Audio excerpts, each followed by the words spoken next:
Hi. The incident I'll be talking about is between my stepmom, her biological daughter, and me.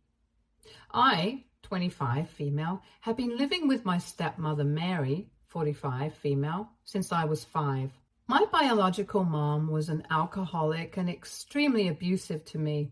My dad, fed up with her behavior, filed for divorce and demanded full custody of me due to her negligence. Unfortunately, her issues couldn't be proved in court, so both my parents shared mutual custody with my mother, having me most days. But her ignorant behavior soon caught up with her when one day she left me home alone, and I accidentally got access to the balcony. My neighbors noticed and called Child Protective Services on her, and from then on, I started living with my dad. Things were tough at first, but once he met Mary, they changed for the better. Mary was my dad's lawyer's assistant. They met during the divorce proceedings and got into a relationship soon after that.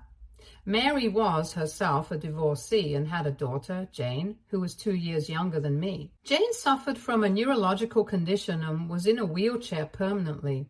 The disease also affected her mentally as she had learning disabilities.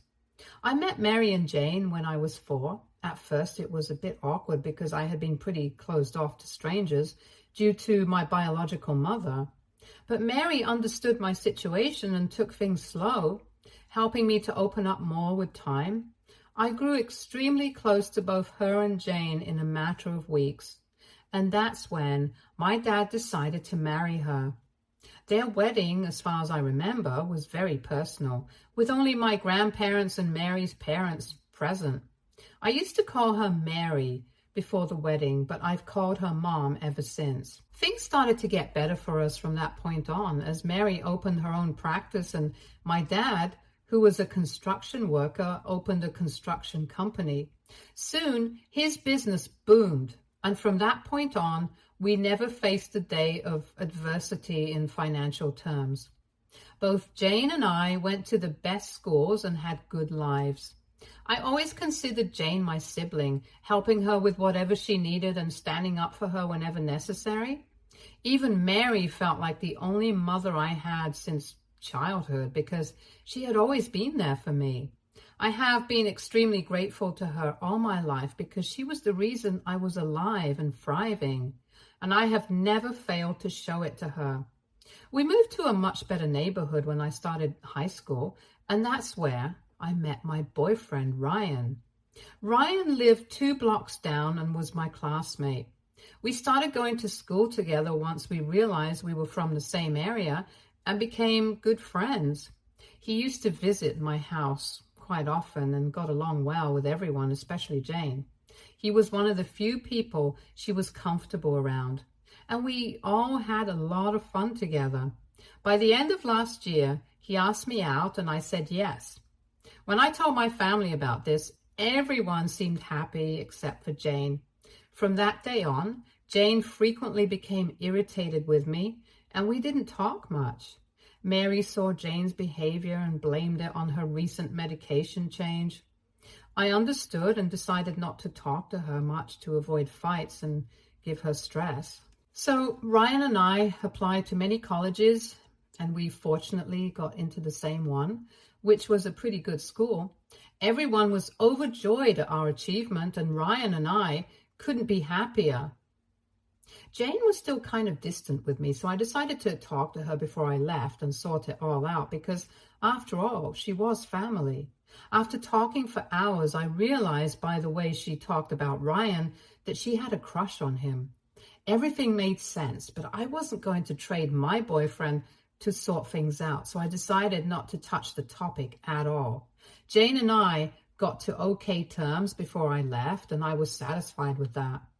Before I left, I told Mary how I thought Jane had a crush on Ryan and that it might make sense for her to ask Jane about it so that it wouldn't create further issues between us.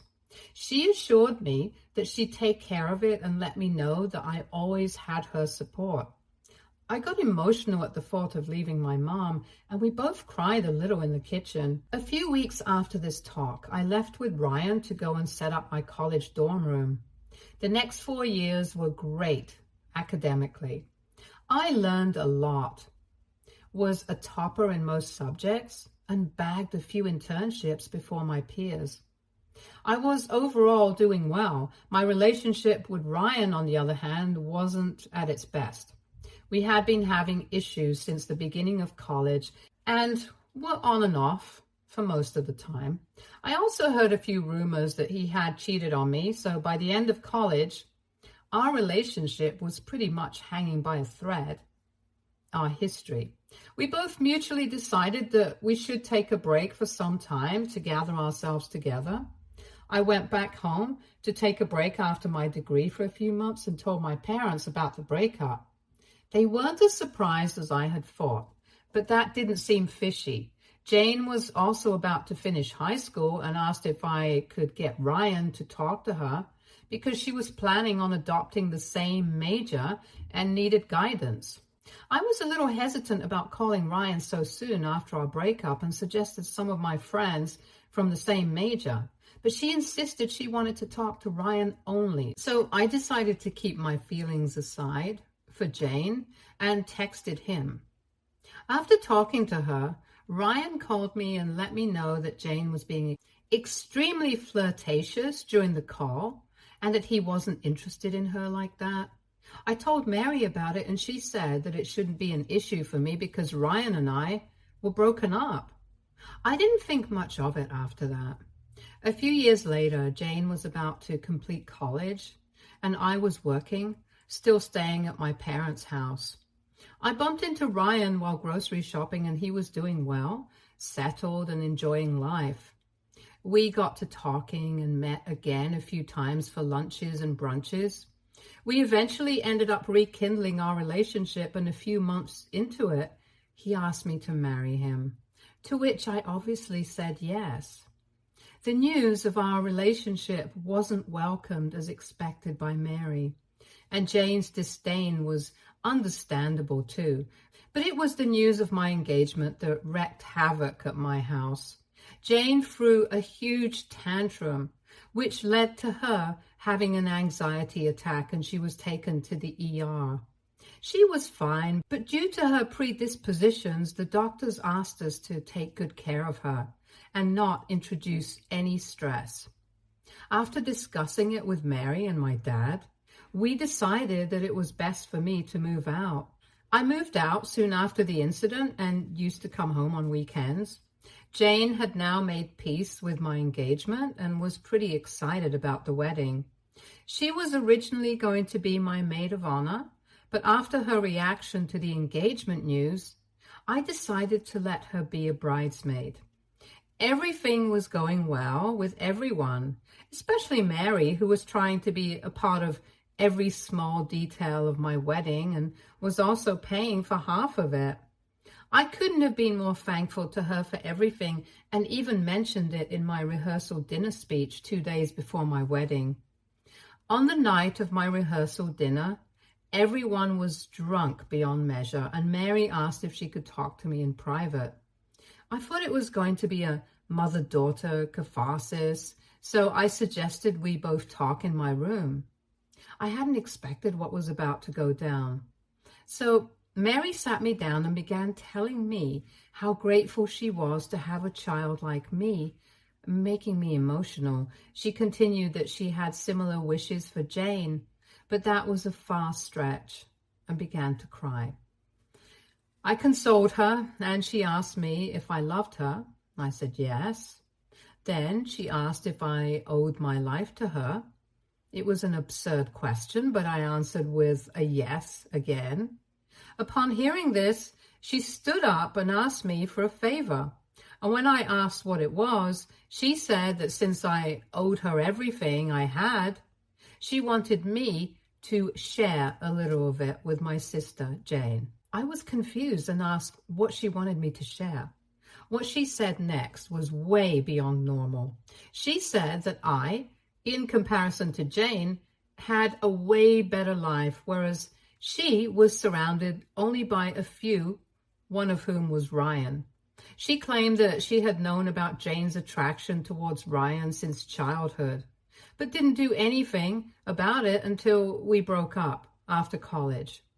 She continued that Ryan was a very understanding man and perfect for Jane. She asked me to break my engagement with Ryan and ask him to marry Jane instead. I couldn't believe what I heard and asked her to shut up, but she didn't. She said that this was the only way I could pay my dues to her, as she had accepted me as her own blood and taken care of me like her own child. She said she wished for Jane to have a relationship for the future too, and Ryan was the one guy she was sure wouldn't break her girl's heart. She knew Ryan wasn't interested in Jane like that, which was why she wanted me to convince him. I couldn't process what was happening, and in a fit of rage, kicked her out of my room with her yelling that I should consider it and she'd be indebted to me for life if I did this one thing for her daughter. Her yelling attracted some attention, and my dad came asking me what was up. I didn't answer and just locked him and Mary out. I cried in my room and didn't realize when I had fallen asleep. The next day, I woke up late and was asked by my dad to visit him in his room. Mary was there with swollen eyes from crying. He said that what I did last night wasn't cool and that treating Mary, the woman who raised me, like that and kicking her out wasn't something I should have done. I realized at that point that he knew nothing about what Mary had asked of me. As I was about to tell him, Mary held my hand tightly, signaling me not to tell the truth. I shrugged off her hand, and before I could say anything, we heard a scream from Jane's room. She had fallen in the bathroom and had cuts on her legs. We didn't have enough first aid, so my dad decided to take her to the ER as soon as possible and to discuss the issue with me and Mary later. Mary, from that point on, has been pleading with me not to tell my dad the truth and cause harm to her relationship. I don't wish to engage in conversation with her and have been sitting in my room. WIBTA if I don't give Mary another chance to explain herself or apologize before I tell my dad about what she asked of me. Update 1.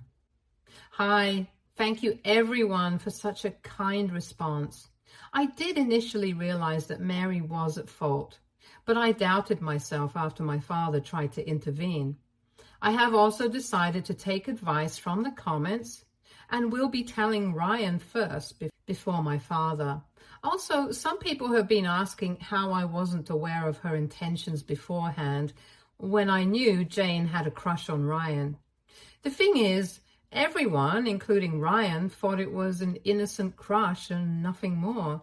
There wasn't a time when Ryan had reciprocated Jane's feelings through actions or words.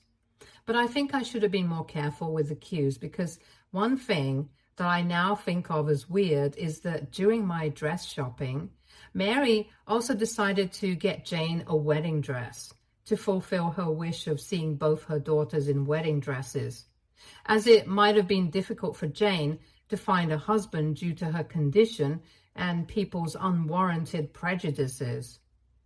Regarding Jane, she was fine with some cuts on her legs that were taken care of well. She had no idea about what Mary had asked of me, and honestly, I didn't know how she would react once she got to know. Anyway, when I went to see Jane after she was back, I saw Mary standing in the corner, her face turning pale. As soon as I called my dad, I had to ask for car keys to visit Ryan.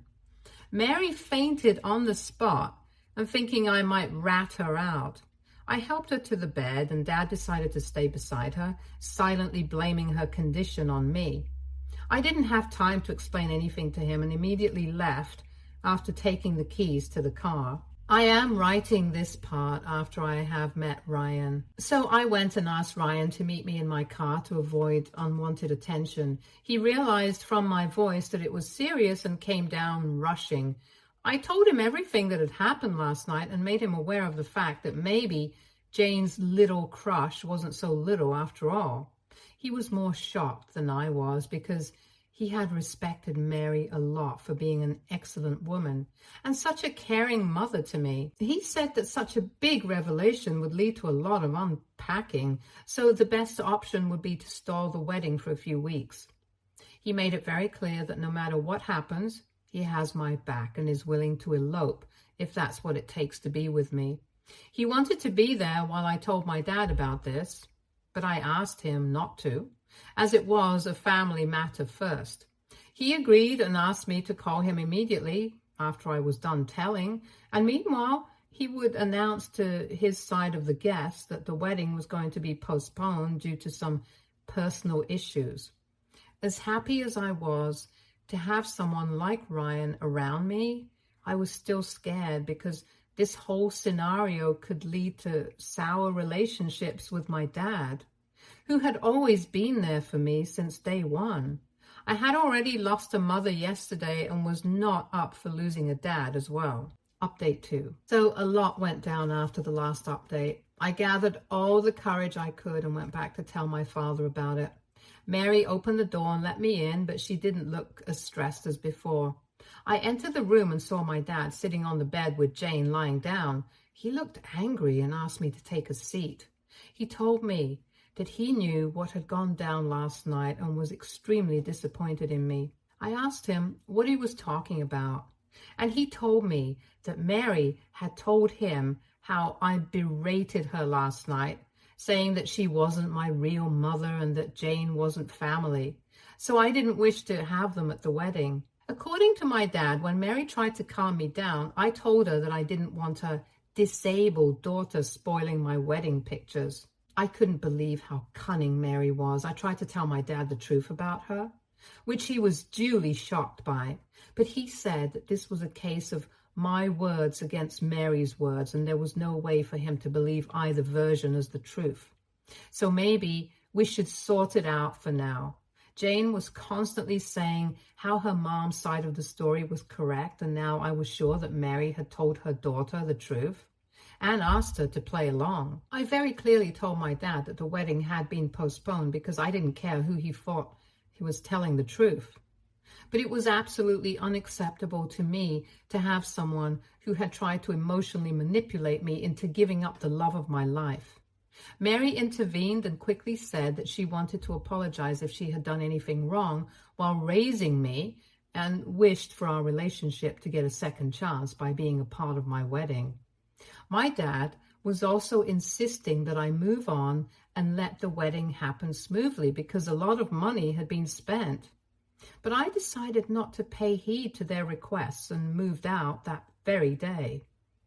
I left to stay at Ryan's house, and it has been 2 days since then. I didn't really have the energy to deal with anything, so I turned my social media accounts off. I haven't been contacted by my dad and Mary so far, but I've been getting calls from some relatives which I didn't answer, assuming they must be regarding the cancellation of the wedding. Things are pretty stressful right now, and I hope I find a way to sort things out soon. Update 3. This update comes a week after the last one when the wedding was postponed and I left my parents' house. So a week after the constant calls, I got to hear from Ryan, who was friends with my dad on Facebook, that he had put up a post about me on his wall. Apparently, after our relatives had tried to find out the reason for the wedding cancellation from me and got no answers, they decided to bug my dad and Mary about it. They had tried to contact me to at least make a public announcement as a family, but after they couldn't get in touch with me, he made that Facebook post. He mentioned in that post how he, Mary, and Jane were begging me not to ruin their reputation over petty family issues and respond to them because talking was the only way out of this. This post did more damage to the already messed up situation with our relatives, and all his friends on Facebook were now speculating about the problem and spreading rumors. The worst one I heard was that I had stolen money for the wedding and then cheated on Ryan. Ryan was getting stressed about all this, and I talked to him thinking that he might get cold feet. But to my surprise, he again assured me that he was going to marry me, irrespective of whatever came our way. I still hadn't responded to the Facebook post and was going to talk to my parents a day after the post to at least be rational before the big confrontation. But things took a different route. That same evening, I got a call from my grandma, my biological mom's mother. I hadn't mentioned her before because she wasn't relevant to the incident, but she has been an important part of my life. She has always protected me and saved me from my mother and had even helped my dad financially.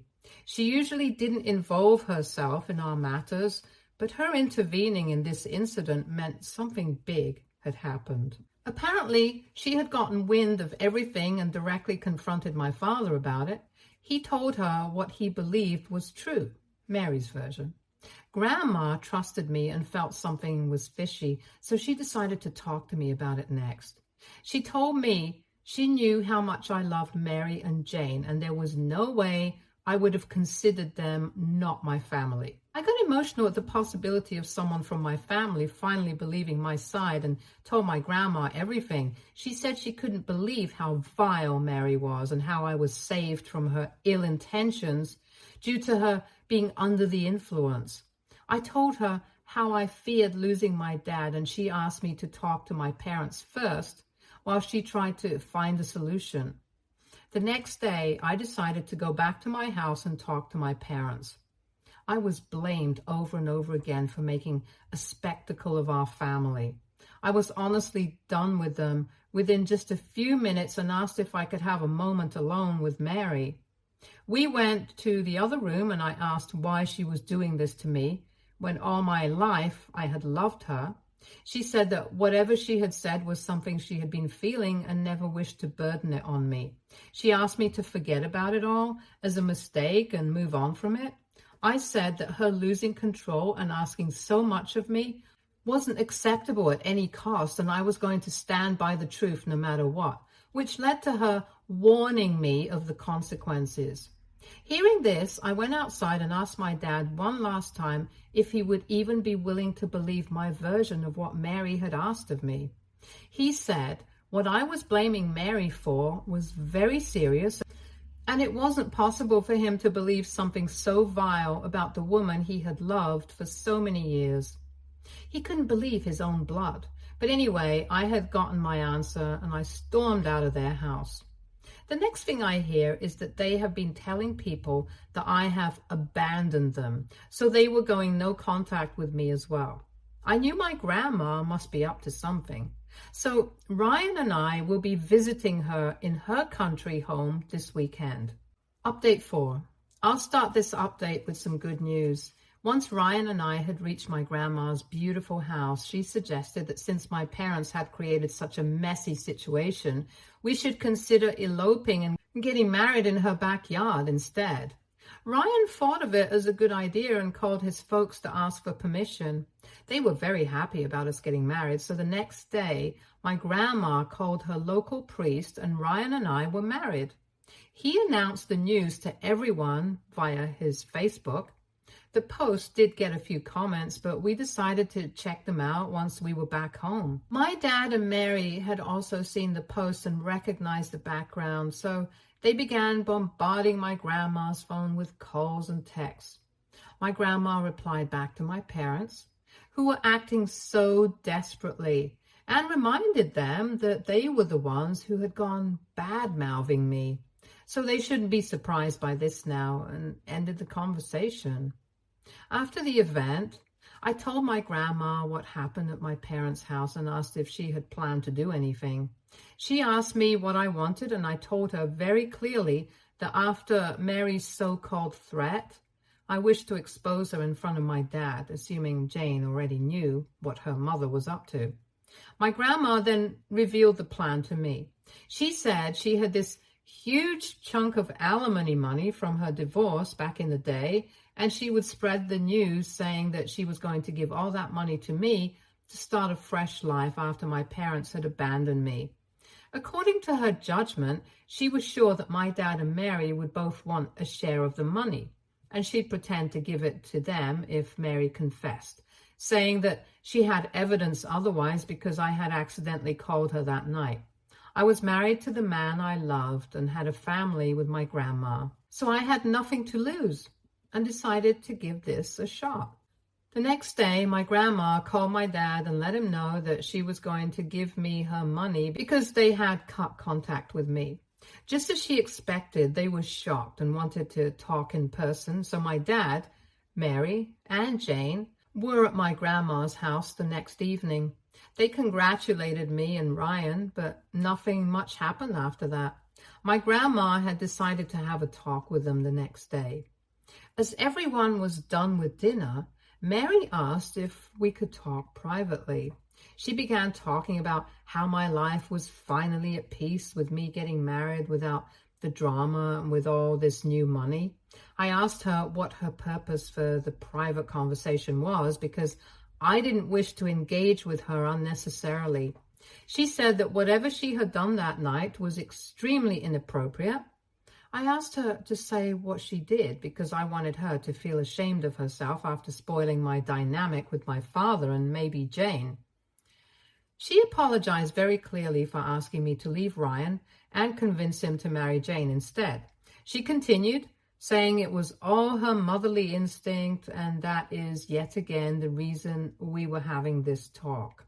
I expected her to say something along the lines of how I was her daughter too and how she felt remorse and wanted to make amends by telling the truth.